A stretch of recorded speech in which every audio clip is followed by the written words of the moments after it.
जय हिंद दोस्तों, स्वागत है एचपी जनरल नॉलेज 53 की इस वीडियो में। आज की इस वीडियो में हम डिस्कस करेंगे हिमाचल प्रदेश का वर्ष 2021-22 का बजट और हम इसको इस ढंग से डिस्कस करेंगे कि आगामी परीक्षाओं में जो यहाँ से अगर प्रश्न पूछे जाएं तो आप उसका आसानी से उत्तर दे सकें। बजट से काफ़ी बार परीक्षा में बहुत सारे प्रश्न पूछे जा सकते हैं, तो उसी हिसाब से हम आज का बजट जो है वो डिस्कस करेंगे। ये हमारे 50 प्रश्नों की, लगभग 50 प्रश्नों की ये वीडियो होगी। 50 इसमें फैक्ट्स हम बताएंगे और दूसरे पार्ट में हम जो है वो 50 और प्रश्न आपको बताएंगे। तो देर न करते हुए चलते हैं। इसमें पहले प्रश्न जो क्या आ सकता है, पहला प्रश्न जो इस बजट से पूछा जा सकता है, तो आपको सभी को पता है कि ये वर्ष 2021-22 का बजट है। और प्रश्न यहाँ से ये आ सकता है कि हाल ही में मुख्यमंत्री जयराम ठाकुर ने अपना कौन सा बजट प्रस्तुत किया। तो इसका सही जो जवाब होगा वो होगा मुख्यमंत्री जयराम ठाकुर ने हाल ही में अपना चौथा बजट जो है प्रस्तुत किया। प्रश्न ऐसे भी पूछा जा सकता है कि उनका पहला बजट कौन सा था। तो उनका जो पहला बजट था तो वो था वर्ष 2018-19 का उनका पहला बजट था। एक और प्रश्न पूछा जा सकता है यहाँ से कि उनका पहला डिजिटल बजट कब था, कौन सा था। तो पहला जो डिजिटल बजट था वो था वर्ष 2020-21 का और ये उनका दूसरा डिजिटल बजट था। तो एक 3% तो यहीं से बन गए जो आ सकते हैं परीक्षा में। तो अगला जो प्रश्न है वो राष्ट्रीय अर्थव्यवस्था से संबंधित है और यहाँ से भी प्रश्न पूछा जा सकता है। हालांकि यह हिमाचल प्रदेश से संबंधित नहीं है, परंतु ये राष्ट्रीय अर्थव्यवस्था से संबंधित है और यहाँ से भी जरूर एक प्रश्न जो है हमेशा बन ही जाता है हिमाचल प्रदेश की परीक्षाओं के लिए। तो प्रश्न यहाँ से पूछा जा सकता है कि राष्ट्रीय अर्थव्यवस्था यानी कि भारत की अर्थव्यवस्था में जो पहली तिमाही में है, यानी कि जनवरी फरवरी मार्च है, उसमें कितनी प्रतिशत की जो गिरावट दर्ज की गई है। तो इसका जो सही उत्तर है वो है -23.9% की गिरावट यहाँ पर जो है वो दर्ज की गई है। तो यहाँ से एक प्रश्न हर बार बन ही जाता है। हालांकि ये गिरावट जो थी वो अंतिम में, साल के अंत में जो थी वो 7.7% तक पहुंच गई थी। परंतु यहाँ से ये प्रश्न बन सकता है कि जो स्टार्टिंग में थी पहली तिमाही में कितनी थी, या फिर दूसरा प्रश्न बन सकता है कि जो साल के अंत में कितनी थी। तो साल के अंत में जो थी वो थी 7.7% थी। अब प्रश्न जो यहाँ से बन सकता है कि जो आर्थिक सर्वेक्षण है उसमें आगामी वर्ष में कितने % की वृद्धि का अनुमान जो लगाया गया है। तो भारतीय राष्ट्रीय अर्थव्यवस्था में जो अनुमानित दर है वो लगभग 11% रखी गई है। 11% वृद्धि का यहाँ पर जो है अनुमान रखा गया है। बात करें हिमाचल प्रदेश की, तो हिमाचल प्रदेश की अर्थव्यवस्था के दौरान केवल -6.2% की गिरावट ही दर्ज हुई है, जो कि 1.5% कम है हमारी भारत की राष्ट्रीय अर्थव्यवस्था से। सकल घरेलू उत्पाद की बात करें तो यहाँ से भी प्रश्न बनता है। तो ये 1,56,522 करोड़ रुपए रहने का अनुमान है यहाँ पर सकल घरेलू उत्पाद हिमाचल प्रदेश का। और हर बार जो है यहाँ से एक प्रश्न आता है। कहाँ से प्रश्न आता है? प्रति व्यक्ति आय से हर बार एक प्रश्न आता है। तो हिमाचल प्रदेश की प्रति व्यक्ति आय जो है वो 1,83,286 रुपये रहने का अनुमान है। और बात करें भारत की प्रति व्यक्ति आय की, तो भारत की प्रति व्यक्ति आय जो है 1,26,968 रुपये है, जो कि हिमाचल प्रदेश के प्रति व्यक्ति आय से लगभग 56,318 रुपये कम है। तो हिमाचल प्रदेश की प्रति व्यक्ति आय यहाँ से हर बार परीक्षा में प्रश्न पूछा जाता है, 1,83,286 रुपये रहने का अनुमान है। अब बात करते हैं कुछ अगले प्रश्नों की। उनमें कुछ जो योजनाएं थी उनका नाम बदल दिया गया है, तो ये भी आपको याद रखना है कि कौन कौन सी योजना का अब क्या नाम रखा गया है। तो अनुसूचित जाति उप योजना का नाम बदलकर जो है वो अनुसूचित जाति विकास कार्यक्रम रख दिया गया है। और जो जनजातीय उप योजना का नाम बदलकर जो कर दिया है वो जनजातीय क्षेत्र विकास कार्यक्रम रख दिया गया है। हालांकि इनका परिव्यय जो है वो प्रस्तावित परिव्यय है वो पिछले वर्ष के दौरान जो था वो ही रहेगा। पिछले वर्ष जो अनुसूचित जाति विकास कार्यक्रम का परिव्यय था वो 25.19% था और जो जनजातीय विकास कार्यक्रम था उसका 9% परिव्यय था। तो उसको लगभग सेम रखने का यहाँ इस बार भी प्रस्ताव है। और इस बार जो अनुसूचित जाति विकास कार्यक्रम में जो व्यय करने का लक्ष्य रखा गया है जो सेम ही है, वो है लगभग 2369 रुपये जो है वो अनुसूचित जाति विकास कार्यक्रम के लिए रखे गए हैं। यहाँ से प्रश्न आ सकता है कि अनुसूचित जाति विकास कार्यक्रम के लिए कितना परिव्यय का प्रस्ताव है, तो 2369 रुपये है। वहीं जनजाति विकास कार्यक्रम का भी परिव्यय का पूछ सकते हैं कि कितना प्रस्ताव है, तो 846 करोड़ रुपए जो है वो जनजातीय विकास कार्यक्रम के लिए यहाँ पर प्रस्तावित किए गए हैं। पिछड़ा क्षेत्र विकास कार्यक्रम की बात करें तो यहाँ पर 93 करोड़ रुपए का प्रस्ताव है। वहीं एक और जो मुख्य प्रश्न यहाँ से आ सकता है कि योजना विभाग का नाम बदलकर अब क्या कर दिया गया है, तो योजना विभाग का नाम जो बदलकर अब नीति विभाग जो है वो रखा गया है।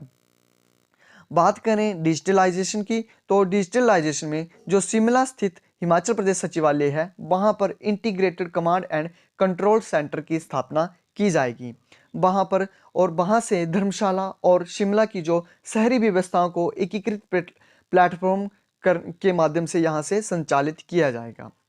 वहीं जो स्वर्ण जयंती संपर्क संकल्प है उसके अंतर्गत सभी पंचायती राज संस्थाओं और स्थानीय शहरी निकायों में चरणबद्ध ढंग से जो है वीडियो कॉन्फ्रेंसिंग की व्यवस्था यहाँ पर की जाएगी। वहीं आईटीआई संस्थानों में भी वीडियो कॉन्फ्रेंसिंग की सुविधा शुरू की जाएगी। हिमाचल ऑनलाइन पोर्टल जो है वहाँ पर पहले 65 सेवाएं मिलती थी, अब उनको बढ़ाकर जो है वो 80 कर दिया गया है। और निजी शैक्षणिक संस्थाएं नियामन आयोग की बात करें तो उन्होंने निजी शिक्षा संस्थानों से संबंधित सूचना प्रबंधन एवं निगरानी के उद्देश्य से वहां पर अब मैनेजमेंट इंफॉर्मेशन सिस्टम स्थापित किया जाएगा। तो ये रही बात डिजिटलाइजेशन की, और केंद्र सरकार की तर्ज पर राज्य सरकार योजनाओं को भी public finance management system platform पर लाया जाएगा, और सरकार द्वारा जो भी विभिन्न योजनाएं चला रही हैं उनके अंतर्गत लाभार्थियों के लिए एक बेनिफिशियरी डाटाबेस मैनेजमेंट सिस्टम जो है वो स्थापित किया जाएगा। तो ये तो हो गई डिजिटलाइजेशन की बात। अब जो है बात करते हैं सुशासन की, तो सुशासन में हिमाचल प्रदेश में जिला स्तर पर सुशासन हेतु उपायुक्तों में प्रतिस्पर्धा एवं इनोवेशन को प्रोत्साहित करने के लिए जो है वो स्वर्ण जयंती डिस्ट्रिक्ट इनोवेशन फंड जो है वो स्थापित किए जाएगा। और जो भी क्लास 1 और क्लास 2 अधिकारी हैं उनको अपनी संपत्ति का ब्यौरा जो है वो अब वार्षिक आधार पर देना पड़ेगा, अनिवार्य रूप से ये उनको ऑनलाइन भरना पड़ेगा। ये पारदर्शिता लाने के लिए है, सरकारी अधिकारियों की संपत्ति में हुई वृद्धि में पारदर्शिता लाने के लिए ये शुरू किया गया है। और ईज ऑफ डूइंग बिजनेस जो है और ईज ऑफ लिविंग को जो है वो अधिक बेहतर बनाने का जो है अब प्रयास यहाँ पर किया जा रहा है। और यहाँ से एक प्रश्न आ सकता है कि हिमाचल प्रदेश गृहिणी सुविधा योजना के अंतर्गत अब तक लगभग कितने गैस कनेक्शन दिए जा चुके हैं।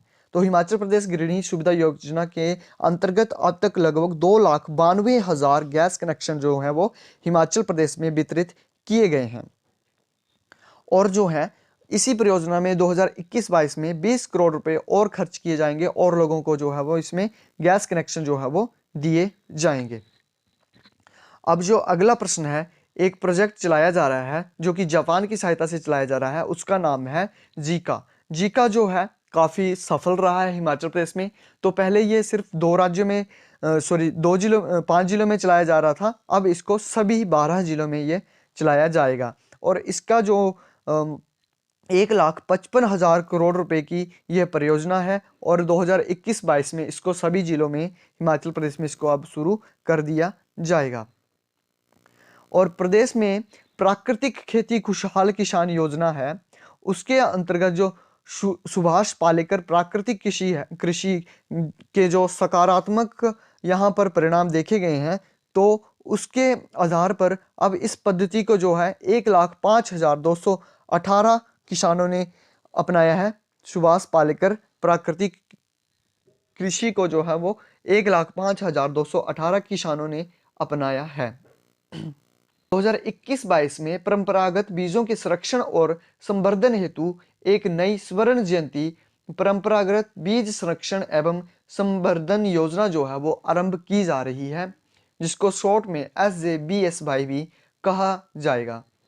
स्वर्ण जयंती परंपरागत बीज संरक्षण एवं संवर्धन योजना यहाँ पर अब जो है वो विकसित किया जाएगा, जो कि पहाड़ी दालों, परंपरागत अनाजों और बेमौसमी फसलों के लिए बीज से बाजार तक एक समग्र कार्य योजना बनाई जाएगी कि कहाँ से बीज आएगा और कहाँ से उसको कैसे बेचा जाएगा। ये सब जो है वो इस योजना में बताया जाएगा और उसका एक लेखा जोखा जो है वो तैयार किया जाएगा। कृषि तथा बागवानी विश्वविद्यालयों में अनुसंधान को प्रोत्साहित करने के लिए जो है 5 करोड़ रुपए का जो है अनुदान कोष स्थापित यहाँ पर किया गया है। और जो प्रदेश में कुल कितनी मंडियां जो सुचारू रूप में कार्य कर रही हैं, तो इसमें जो है वो 63 मंडियां सुचारू रूप से कार्य की जा रही हैं और 3 नई मंडियां जो है प्रदेश में बनाई जा रही हैं। बागवानी विकास परियोजना के अंतर्गत जो है वो 5 लाख पौधों का आयात किया जाएगा। 200 जल उपभोक्ता संगठनों के माध्यम से 8,000 हेक्टेयर पर कमांड एरिया डेवलपमेंट के लिए सिंचाई संबंधित कार्य जो वो है किए जाएंगे। Doctor Y S Parmar university of horticulture and forestry Nauni में जो है वो जीन रिस्पोरेटरी की स्थापना की जाएगी। और जरोल टिक्कर है रोहड़ू, ओडी, पतली कुहल तथा टूटूपानी में जो है वो सीए स्टोर तथा पैक हाउस का निर्माण जो है वो किया जाएगा। एक प्रश्न यहाँ से एक या दो प्रश्न जो है यहाँ से जरूर बनेंगे और एक काफी इंपॉर्टेंट प्रश्न है जो आपको बता दें कि ये पूछा जा सकता है कि निम्न में से कहां पर जो है वो एप्पल जूस कंसंट्रेट प्लांट की स्थापना की जा रही है। तो कहां पर की जा रही है? ये शिमला के प्राला में ये की जा रही है। वहां पर एप्पल जूस कंसंट्रेट प्लांट की स्थापना की जा रही है। ये प्रश्न काफी इंपॉर्टेंट है, ये आपको याद रखना है। बात करें सब ट्रॉपिकल क्षेत्रों में, तो वहां पर बागवानी को बढ़ावा देने के लिए एडीबी एशियन डेवलपमेंट बैंक की सहायता से लगभग 10 मिलियन अमेरिकी डॉलर की पायलट परियोजना के कार्यान्वयन को जो है वो गति दी जाएगी यहाँ पर। और बागवानों को उचित दाम पर उत्तम नस्ल के जो हाई डेंसिटी पौधे उपदान पर उपलब्ध करवाने के लिए स्वर्ण जयंती समृद्ध बागवान योजना जो है वो शुरू की जा रही है। मधुमक्खी पालन, ये यहाँ से भी प्रश्न पूछा जा सकता है कि हाल ही में हिमाचल प्रदेश ने कौन से बोर्ड की स्थापना की है। तो हिमाचल प्रदेश ने हाल ही में राज्य मधुमक्खी बोर्ड यानी कि स्टेट वी बोर्ड के गठन की घोषणा की है, ताकि मधुमक्खी पालन की गतिविधियां जो हैं उनको बढ़ाया जा सके। और लगभग 11 करोड़ रुपए के प्रावधान से हरित गृहों की स्थापना यहाँ पर की जाएगी हिमाचल पुष्प क्रांति योजना के अंतर्गत। हिमाचल पुष्प क्रांति योजना के अंतर्गत हरित गृहों की स्थापना क्यों की जाएगी? तो ये फूलों की खेती को बढ़ावा देने के लिए ये की जाएगी। हिमाचल प्रदेश की बात करें तो यहाँ पर प्रश्न पूछा जा सकता है, हालांकि इतना डीप कोई पूछेगा नहीं, कि हिमाचल प्रदेश में हाल ही में कितनी ग्राम पंचायतों के मतदाताओं ने अपने सभी प्रतिनिधि निर्विरोध चुने हैं। तो ये 102 प्रतिनिधि जो है ग्राम पंचायतों ने निर्विरोध चुने हैं। ये प्रश्न हालांकि इतना डीप पूछा नहीं जा सकता, परंतु आपको ये याद रखना है। और हिमाचल प्रदेश ने कितनी नई ग्राम पंचायतों का गठन किया है? तो 412 नई ग्राम पंचायतों का जो है वो गठन किया है। बात करें ग्राम पंचायतों की संख्या की, कुल संख्या, ये प्रश्न यहाँ से पूछा जा सकता है कि ग्राम पंचायतों की कुल संख्या कितनी है? तो 3,615 जो है ग्राम पंचायतों की कुल संख्या है। तो अगला प्रश्न है, ये पूछा जा सकता है कि हिम इरा रसोई कैंटीन आरंभ जो की जाएगी वो किसको प्रोत्साहन देने के लिए ये शुरू की जाएगी? तो स्वयं सहायता समूहों के आजीविका अवसरों में वृद्धि के लिए यह जो है हिम इरा रसोई कैंटीन जो है वो शुरू की जाएगी। पहले सिरमौर जिला में सी हाट की स्थापना की गई थी। उसके सफल कार्यान्वयन को देखते हुए, उसकी सफलता को देखते हुए अब इसे सभी जिलों में जो है वो सी हाट चलाए जाएंगे और हिम इरा रसोई कैंटीन जो है वो आरंभ की जाएगी। जो पिछले बजट में, यहां से एक प्रश्न आ सकता है कि पिछले बजट में जो वर्ष 2020-21 का बजट था उसमें हिमाचल प्रदेश ने अपने वृक्ष आवरण को कितना प्रतिशत करने का लक्ष्य रखा था? तो उसमें रखा था हिमाचल प्रदेश ने 30% लक्ष्य रखा था। हिमाचल प्रदेश में कितनी बाहरी परियोजना चलाई जा रही हैं, बाहरी देशों की सहायता से चलाई जा रही हैं? तो हिमाचल प्रदेश में 3 बाहरी परियोजनाएं चलाई जा रही हैं जो कि बाहरी देशों द्वारा चलाई जा रही हैं, तो वो है उनमें से एक है KFW, जो कि Himachal Pradesh forest ecosystem climate proofing project है, और ये जर्मनी का एक बैंक है, उसकी सहायता से ये चलाया जा रहा है और 2 जिलों चंबा और कांगड़ा में यह चलाया जा रहा है। वहीं जीका की बात करें तो improvement of Himachal Pradesh forest ecosystem and livelihood है, वो जापान की सहायता से चलाया जा रहा है। और विश्व बैंक की सहायता से कौन सी परियोजना चलाई जा रही है, तो IDP जो है वो IDP for source sustainability and climate resilient rain fade agriculture कार्यान्वित जो है वो यहाँ पर की जा रही है। हिमाचल प्रदेश में ये 3 परियोजनाएं जो है वो चलाई जा रही हैं। हिमाचल प्रदेश सरकार जो है अब हिमदर्पण, जो कि शिक्षा एकीकृत पोर्टल है, वो स्थापित किया जाएगा और मोबाइल ऐप की सहायता से इस पोर्टल पर अध्ययन एवं कार्मिक मामलों से संबंधित सूचनाएं जो अपलोड की जाएंगी, जो कि बच्चों को लिए काफ़ी इम्पोर्टेंट होगी। प्रश्न एक ये भी पूछा जा सकता है कि हिमाचल प्रदेश सरकार ने मेधा प्रोत्साहन योजना कब आरंभ की थी, तो वर्ष 2018-19 में जो थी वो मेधा प्रोत्साहन योजना जो थी वो आरंभ की गई थी। अगला प्रश्न ये भी पूछा जा सकता है, एक प्रश्न कि जो मेधावी छात्रों को लैपटॉप उपलब्ध करवाए जा रहे हैं वो किस योजना के अंतर्गत जो है वो उपलब्ध करवाए जा रहे हैं, तो श्रीनिवास रामानुजन योजना के तहत जो है वो मेधावी छात्रों को लैपटॉप उपलब्ध करवाए जा रहे हैं हिमाचल प्रदेश सरकार के द्वारा। प्रश्न ये भी है कि पूर्ण टीकाकरण कवरेज में हिमाचल प्रदेश जो है देश में श्रेष्ठ प्रदर्शन करने वाला जो है वो राज्य बना है।